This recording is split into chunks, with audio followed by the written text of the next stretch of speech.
जय श्री कृष्ण दोस्तों, स्पिरिचुअल राही YouTube channel पर आपका स्वागत है। अगर आप अपनी मंजिल को पाना चाहते हो तो वीडियो को अंत तक जरूर देखना और चैनल को अभी तक सब्सक्राइब नहीं किया है तो सब्सक्राइब कर लो। तो चलिए वीडियो की शुरुआत एक कहानी से करते हैं। बहुत समय पहले की बात है। जंगल के किनारे एक छोटा सा गांव था। जंगल में जंगली जानवर बहुत अधिक मात्रा में थे, इसलिए गांव के लोगों को पेड़ पर चढ़ने का ज्ञान होना अति आवश्यक था, ताकि जंगली जानवरों से सामना होने पर वो पेड़ पर चढ़कर अपनी जान बचा सके। जो लोग जंगल में लकड़ियां काटने जाते थे उनका जंगली जानवरों से सामना होने की अधिक संभावना थी, इसलिए वो लोग पेड़ पर चढ़ना अवश्य सीखते थे। उस गांव में एक बुजुर्ग सज्जन रहा करते थे। सब लोग उन्हें बाबा बुलाते थे। वो पेड़ पर चढ़ने की विद्या में माहिर थे और लोगों को पेड़ पर चढ़ने का प्रशिक्षण दिया करते थे। गांव के अधिकांश लोग उनसे ही प्रशिक्षण प्राप्त करने जाया करते थे। एक दिन बाबा ने उन युवकों के समूह को बुलाया जिन्हें वो पेड़ पर चढ़ने का प्रशिक्षण दे रहे थे। वो उस समूह के प्रशिक्षण का अंतिम दिन था। बाबा उन्हें एक पेड़ के पास ले गए। वो एक ऊंचा और चिकना पेड़ था जिस पर चढ़ना बेहद कठिन था। बाबा युवकों से बोले, आज तुम्हारे प्रशिक्षण का अंतिम दिन है। मैं देखना चाहता हूं कि क्या तुम लोग पेड़ पर चढ़ने में माहिर हो गए हो, इसलिए मैं तुम्हें इस चिकने और ऊंचे पेड़ पर चढ़ने की चुनौती दे रहा हूं। यदि तुम सब इस पेड़ पर चढ़ने में सफल रहते हो तो तुम दुनिया के किसी भी पेड़ पर आसानी से चढ़ सकते हो। बाबा की बात सुनकर सभी युवक उत्साहित हो गए। वो पेड़ पर चढ़ने के लिए एक लाइन में खड़े हो गए। सबसे पहला युवक पेड़ पर चढ़ने लगा। वो बड़ी ही आसानी से पेड़ पर चढ़ा और फिर नीचे उतरने लगा। उतरते समय वो आधे रास्ते में था, तब बाबा बोले, सावधान, आराम से, संभल कर उतरो, कोई जल्दी नहीं है। उस युवक ने वैसा ही किया। वो आराम से, सावधानी से नीचे उतरा। उसके बाद एक एक करके सारे युवक पेड़ पर चढ़ने लगे। जब वो पेड़ पर चढ़ते तब तो बाबा उन्हें कुछ नहीं कहते, लेकिन जब वो पेड़ से उतरते समय आधे रास्ते पर होते या बस नीचे पहुंचने वाले होते तो बाबा कहते, सुनो, आराम से, थोड़ा संभल कर और पूरी सावधानी से उतरे, किसी प्रकार की कोई जल्दी नहीं है। सभी युवकों ने बाबा की बात मानी और पेड़ पर चढ़कर नीचे उतरने में सफल हुए। सब बड़े खुश थे, लेकिन एक बात उन्हें खटक रही थी और वो ये थी कि बाबा ने उन्हें पेड़ से उतरते समय ही सावधान रहने को क्यों कहा, पेड़ पर चढ़ते समय क्यों नहीं। उन्होंने बाबा से पूछ ही लिया, बाबा, इस पेड़ की सबसे ऊपरी शाखा पर चढ़ना सबसे कठिन था, लेकिन आपने उस पर चढ़ते समय हमें संभल कर रहने को नहीं कहा। लेकिन पेड़ से उतरते समय जब जमीन की दूरी बहुत कम रह गई थी तब आपने हमें संभल कर और सावधान रहने को कहा, ऐसा क्यों। बाबा बोले, देखो, पेड़ की सबसे ऊपरी शाखा पर चढ़ना बहुत कठिन है, ये मैं भी जानता हूं और तुम भी, इसलिए मेरे बिना बोले ही तुम पहले से ही सतर्क थे। ऐसा हर किसी के साथ होता है। कार्य के प्रारंभ में सब सतर्कता से ही आगे बढ़ते हैं, किंतु सतर्कता और सावधानी में चूक तब होती है जब हम मंजिल के समीप होते हैं।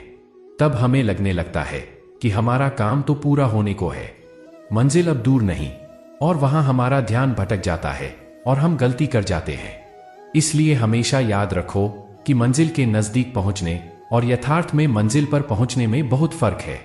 युवकों को बाबा की इस बात से जीवन की एक बड़ी सीख प्राप्त हुई।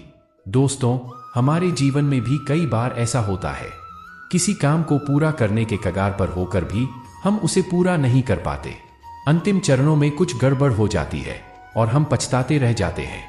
अंतिम क्षणों की जरा सी असावधानी से हमारा पूरा काम बिगड़ जाता है। ऐसा इसलिए होता है क्योंकि मंजिल के करीब पहुंचकर हम अपना धैर्य खो देते हैं। धैर्य खोने के बाद हमसे चूक हो जाती है। इसलिए जब तक मंजिल तक ना पहुंचे धैर्य बनाकर रखें। कार्य के प्रारंभ में जितना धैर्य और सावधानी आवश्यक है उतना ही कार्य समाप्ति तक भी आवश्यक है। इसलिए कार्य पूर्ण होने तक धैर्य ना खोए, उतना ही सावधान रहे जितने प्रारंभ में थे। कहीं धैर्य खो देना लक्ष्य खो देने का कारण ना बन जाए। श्री कृष्ण कहते हैं, क्रोध को पी जाना ही बेहतर है, क्योंकि हमें जब क्रोध आता है तो वो काफी सारा नुकसान कर देता है। गुस्सा हमें किसी पर आता है पर हम उस गुस्से को उतारते किसी और व्यक्ति पर है, जिससे दोनों के बीच बुराई की भावना उत्पन्न होती है। इसलिए श्री कृष्ण ने क्रोध को बहुत ही खराब माना है और कहा है कि व्यक्ति को क्रोध नहीं करना चाहिए। आपको अगर किसी बात पर क्रोध भी आ रहा है तो उस बात को शांतिपूर्वक सुने, समझे और उस स्थिति को देखकर उसमें सुधार करें, ना कि क्रोध करें। क्रोध एकमात्र जरिया नहीं है। क्रोध से कुछ भी हासिल नहीं होता है, ना ही कुछ सुधार होता है। क्रोध से सब कुछ बर्बाद होता है। इसलिए क्रोध ना हम कभी करें, ना करने दे। इस बात को अगर जीवन में अपना लिया तो आप लोगों को कुछ नए नजरिए से देखेंगे, जिससे एक नई ऊर्जा उत्पन्न होगी। इस ऊर्जा से आपके जीवन पर बहुत ही गहरा प्रभाव पड़ेगा और आपकी जिंदगी काफी हद तक निखर कर सामने आएगी। श्री कृष्ण कहते हैं, जिंदगी में त्याग बहुत अहम भूमिका निभाता है। जो व्यक्ति त्याग करना जानता है, वो अपने जीवन में वो सब कुछ पा लेता है जिसकी वो चाह रखता है। वो ऐसे मुकाम पर पहुंच जाता है जहां पर कभी वो जाने की सिर्फ सोचा करता था। ऐसे मुकाम को हासिल करने के लिए हमें अपनी जिंदगी में काफी कुछ छोड़ना पड़ता है। हमें अपने ऐशो आराम और अपनी रोजमर्रा की जिंदगी को छोड़कर कुछ ऐसी जिंदगी को अपनाना पड़ता है जिसको हम कभी जीना नहीं चाहते हैं। पर उस जिंदगी को जीकर हम अपनी आने वाली जिंदगी को इतना बेहतर बना लेते हैं कि पूरा जीवन सफल हो जाता है। इसलिए श्री कृष्ण कहते हैं, जीवन में त्याग करते रहना जरूरी है। अगर हम त्याग नहीं करेंगे तो इस जीवन का कोई उद्देश्य नहीं रहेगा। जीवन में त्याग करना जरूरी है। त्याग से हमारे खुद में परिवर्तन होता है और जिंदगी में सुधार होता है। इसलिए त्याग करते रहना चाहिए।